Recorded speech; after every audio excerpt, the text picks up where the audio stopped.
Hi, I'm Stephanie Shelton, and this is just a snippet from the latest episode, the new episode, that would be episode 7 of Conversations on Health, How We Get There. You said when we were discussing this something further, you said that doctors have to learn to trust their patients. What did you mean by that? No one knows their own body better than the person themselves. So a doctor has to be trained, or should be trained, to listen to what the patient is saying.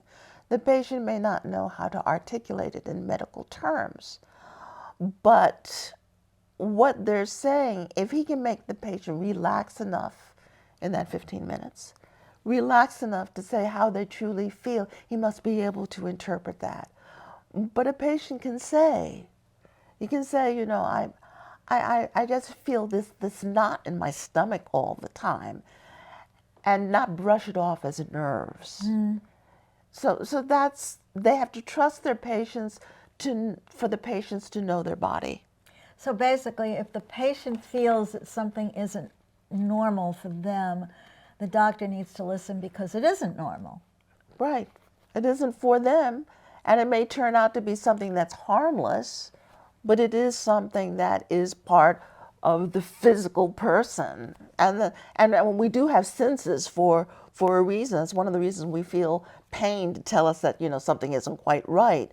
Or you have a high fever that tells you that, you're fighting germs. So doctors need to listen.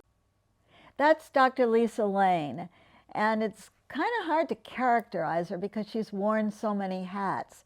On the podcast, we talk about some of them: her years as a patient advocate at a New Jersey hospital, and her perspective now as an adjunct professor at Fairleigh Dickinson University, her time as a Foreign Service officer, and her thoughts about health care and those who dispense it and those who try to get it, both here and abroad.